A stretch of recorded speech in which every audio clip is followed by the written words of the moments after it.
बदलापूर येथे प्रभू श्रीरामांविषयी आक्षेपार्ह वक्तव्य केल्याप्रकरणी अटक करण्यात आलेल्या मृणाल जाधव हिचा जामीन अर्ज अंबरनाथ येथील चिखलौली न्यायालयाने फेटाळून लावला। सुनावणी दरम्यान न्यायालयाने गंभीर निरीक्षण नोंदवत आरोपी तरुणी परदेशात शिक्षण घेत असल्याने तिला जामीन दिल्यास ती देशाबाहेर जाण्याची शक्यता तसेच पुराव्यांशी छेडछाड होण्याची भीती व्यक्त केली। 2 दिवसापूर्वी बदलापूरच्या खरवई परिसरात राहणाऱ्या मृणाल जाधव हिने सोशल मीडियावर एक आक्षेपार्ह व्हिडिओ प्रसारित केल्याचा आरोप आहे। हा व्हिडिओ व्हायरल झाल्यानंतर राज्यभरातून संताप व्यक्त करण्यात आला होता। त्यानंतर पोलिसांनी कारवाई करत तिला अटक केली। रविवारी न्यायालयात हजर केल्यानंतर तिला न्यायालयीन कोठडी सुनावण्यात आली आहे। त्यानंतर तिच्या वकिलांनी नियमित जामिनासाठी अर्ज दाखल केला। झालेल्या सुनावणी दरम्यान सरकारी पक्ष आणि काही वकिलांनी जामिनाला जोरदार विरोध केलाय। संबंधित सोशल मीडिया अकाउंट डिलीट करण्यात आल्याचा मुद्दा उपस्थित करत आरोपीला जामीन दिल्यास पुरावे नष्ट करण्याचा किंवा साक्षीदारांवर दबाव आणण्याचा धोका असल्याचा युक्तिवाद करण्यात आला। तसेच ती परदेशात शिक्षण घेत असल्याने देशाबाहेर जाण्याची शक्यता नाकारता येत नसल्याचंही नमूद करण्यात आलं।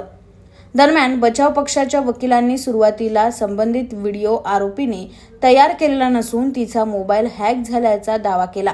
त्यानंतर तो व्हिडिओ तिच्याकडून अजाणतेपणी प्रसारित झाल्याचेही सांगितले। या परस्पर विरोधी भूमिकांवर न्यायालयाने नाराजी व्यक्त करत बचाव पक्षाला सुनावलं। अखेरीस सर्व बाजूंचा विचार करून न्यायालयाने जामीन अर्ज नामंजूर केला। सुनावणी दरम्यान न्यायालय परिसरात काही संघटनांचे कार्यकर्ते उपस्थित होते। निर्णयानंतर त्यांनी घोषणाबाजी केली।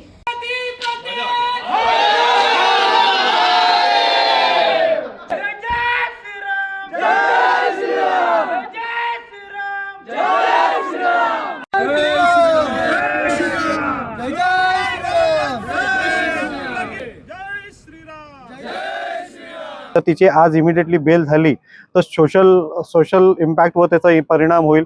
पुन्हा असे क्राईम वाढण्याची शक्यता आहे। त्याचबरोबर तिच्याकडे पोलंड जे सिम कार्ड आहे ती कधीही अब्सकॉन्ड होऊ शकते। असे इतर आम्ही बरेच मुद्दे कोर्टापुढे मांडलेले आहेत आणि कोर्टाने कन्सिडर केलेला आहे की तिने हा जो क्राईम केलेला आहे प्रायमा फेसी दिसून येतोय।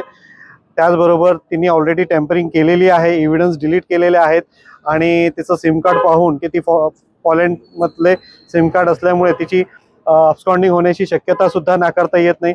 आणि हा जो ऑफेन्स आहे हा एखाद्या इंडिव्हिज्युअल व्यक्तीच्या विरोधातला नसून एका समाजाच्या विरोधात झालेला आहे। त्यामुळे समाजाची जी भावना आहे ती दुखावलेली आहे। अशा हे सगळे कारण घेऊन कोर्टाने तिची ही बेल जी आहे ती नामंजूर करण्यात आली। त्यांच्या वकिलांनी ही बाजू मांडण्याचा प्रयत्न केला की तिच्याकडनं हे घडलेलंच नाहीये, तिचा हा जो अकाउंट आहे हा हॅक करण्यात आला होता, तिने हा व्हिडिओ तयार केलेला नाही, असे बरेच मुद्दे आहेत। त्यानंतर तिने हा केला असेल तर ती अज्ञानतेच्या याच्यात केला असेल, असे बरेच मुद्दे होते। म्हणून कोर्टानेच त्याचा व्ह्यू घेतला होता की हा कॉन्ट्राडिक्टरी व्ह्यू तुमचा स्वतःचा आहे आणि ते कोर्टाने ऑलरेडी कन्सिडर केलेला आहे। कारण प्रायमा फेसी तिने तो स्वतःचा अकाउंट डिलीट केला, तिने कुठेही तक्रार केली नाही की माझा हॅक आहे किंवा काय। त्यामुळे कोर्टाने त्याचे ग्राउंड आहेत ते फेटाळून काढलेले। या प्रकरणाच्या पार्श्वभूमीवर भारतीय जनता पार्टीचे महाराष्ट्र राज्य परिषद सदस्य गुलाबराव करंजुले पाटील यांनीही या घटनेचा निषेध व्यक्त केलाय। धार्मिक भावना दुखावणाऱ्या वक्तव्यांविरोधात कठोर कारवाई करण्यात यावी तसेच संबंधित तरुणीचा परदेशी व्हिसा रद्द करण्याची मागणी त्यांनी केली। भविष्यात अशा प्रकारच्या घटना घडू नयेत यासाठी कायद्याची कठोर अंमलबजावणी करण्याची आवश्यकता असल्याचेही त्यांनी नमूद केले। ब्युरो रिपोर्ट, न्याय दरबार, अंबरनाथ।